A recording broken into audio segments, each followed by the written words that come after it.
So, I've got a little 12 volt battery here, which we use for the kiddies car, the mini moke replica, if you like. So these are brand new Jaguar seats. They're from an XF model, new model. Amir took it down to a friend of his in Bosnia, and he's wired it up so that we can use all the electrics. So what we've got now is forwards and backwards. We've got tilt, adjust, and obviously the tilt of the chair up and down, which is good. It's even got the padding inside for the bolster at the back, so that you might just be able to hear it. So this is all the padding's was good as well. What we need to do now, once we get the car onto the jig, which we need to do now quite rapidly, we'll put the floors in and check that they will actually come down. The piece we're waiting for at the moment is a chrome bolt and the section that holds the hood frame up, and we need that on and secured so that we can check that this comes forward enough that we can actually pull the hood down and put it on the back of the seats before they're completely stripped of the leather. Even though they're brand new, they'll be completely stripped and they'll be done in a a 60s or a 50s look. So they're going to be done in maroon or like an oxblood colour, very dark red, and they'll be done in stripes, so they look like the old-fashioned way. So that's good news. We've got one, and this is the driver's side, so we want to make sure that that works. So just to give you an update on what's happening with the XK, I had a gentleman come over to see me. He has a workshop in Hungary, around about, I don't know, I guess an hour away from Budapest.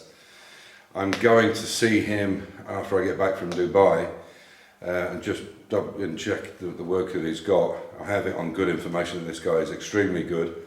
When he came to assess the car, he asked me all the right questions, what questions I wanted him to ask me.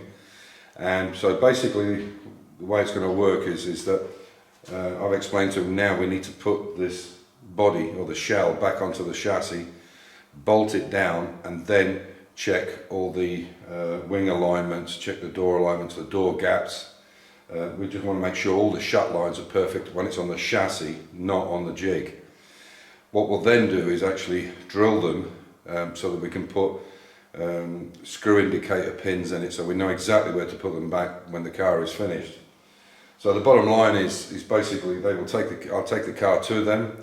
They will strip it back to bare metal, which is what I want. I don't want this on it. This is basically just to stop any micro rust. So we'll go back to bare metal and then painted, the primer paints, which they intend to do over a period of a few weeks to make sure it's hard enough, and they'll need the car for about 2 and a bit months, which is perfect for me. When they do all the primers and rub back, they'll do any finishing jobs as well, any little skims of filler that we've missed.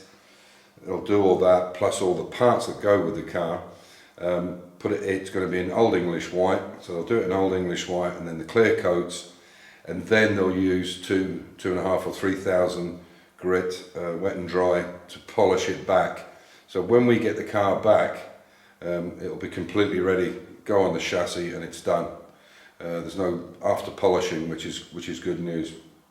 The figure for this is between 5,500 and 6,500 euros. So I'm sure it's going to be at 6 or at least 6,000. But if you take that into pounds, it's just over £5,000, 5,400, something like that. Which I think, for the amount of work that's to go into this, even though it's on a jig, is reasonable, because there is some finishing work to do for sure. And it isn't with an XK, it isn't, especially the 150s or the older models. There are battery boxes, there are doors, there are boots, bonnets, all kinds of stuff that has to be put on afterwards. So that's quite a few sessions in the bay. So you're not just talking about painting a shell and that's it done. You've got all the other ancillaries to go with it.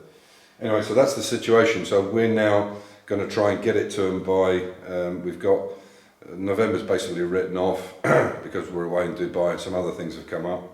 So we've got December, January. I think we can do it by February, mid-February. I can get this car to him, and hopefully we'll have it back by February, kind of April time. So that's perfect. We can start then putting the car back together. So that's the update on the car. I'm very happy. If I go and see his work, he's a car collector himself, and he has some cars there that they've painted. But all the questions he asked me were spot on, and it's exactly what I wanted to hear. So I'm extremely happy with that. So that's the update on the XK. So to finish off, I'll probably catch you guys up in about 10 days. I won't do any reports from Dubai because nobody seems to be interested in that. So the only thing I'll do is when I go to the racing circuit at Dubai Autodrome, I'm going to do an in-car video, which is on the vehicle, it's on the single-seater race car, and I'll pop that up when I get back. So hopefully the weather's nice. It should be 28 to 30, and I'm looking forward to it because it's raining constantly here. The garage is all tidied up, ready to go. So as you can see, there's lots of nice spare room now. The chassis is back out. We have to put the wiring loom into this, and unfortunately this bit here is going to be where there's plants next month. But I've made those covers. Any dust or whatever, any overspray won't go on them, so that's good, and we'll keep all the stuff this side. So there we go. So it's all nice and tidy, plenty of room to work. There's a lot going on in the garden at the moment because it's winter. So yeah, we are definitely getting closer. So as usual, stay safe, keep the faith, enjoy your hobby, and I'll see you in about 10 days. Take care.